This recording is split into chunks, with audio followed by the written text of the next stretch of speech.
Video like करण्यासाठी पैसे मिळतील. So easy. फसला. अनोळखी लिंक्सवर क्लिक करू नका. RBI सांगते, जाणकार बना, सतर्क रहा.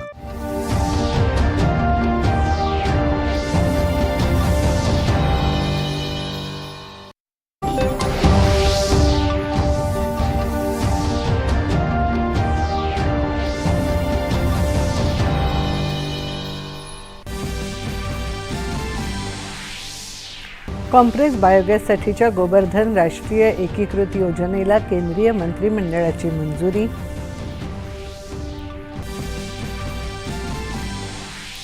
विनियोजन विधेयक 2026 संसदेत मंजूर.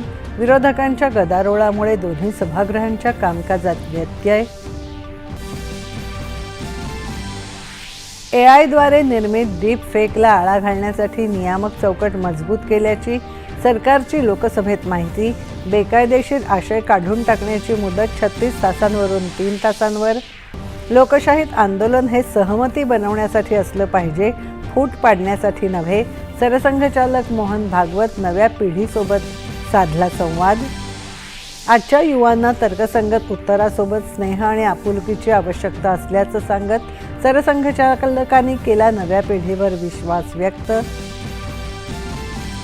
मुंबईच्या गोरेगाव चित्रनगरीत जागतिक दर्जाच्या अत्याधुनिक प्राईम फोकस स्टुडिओच्या पहिल्या टप्प्याचं मुख्यमंत्र्यांच्या हस्ते उद्घाटन.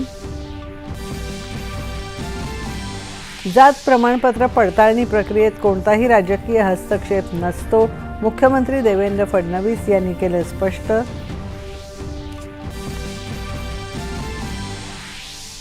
तरुण तेजपालला लैंगिक अत्याचार प्रकरणी 10 वर्षांच्या कारावासाची शिक्षा.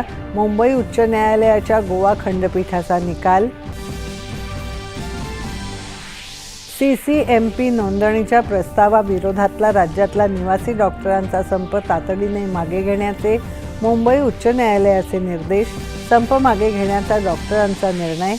आणि वेव्ज बाजारमधील मागील सर्जनशील आदानप्रदान हे संवादाच्या पलीकडे जाऊन सहकार्यात रूपांतरित झालं पाहिजे. माहिती आणि प्रसारण सचिव चंचल कुमार यांनी व्यक्त केली अपेक्षा. नमस्कार. 9:30च्या बातमीपत्रात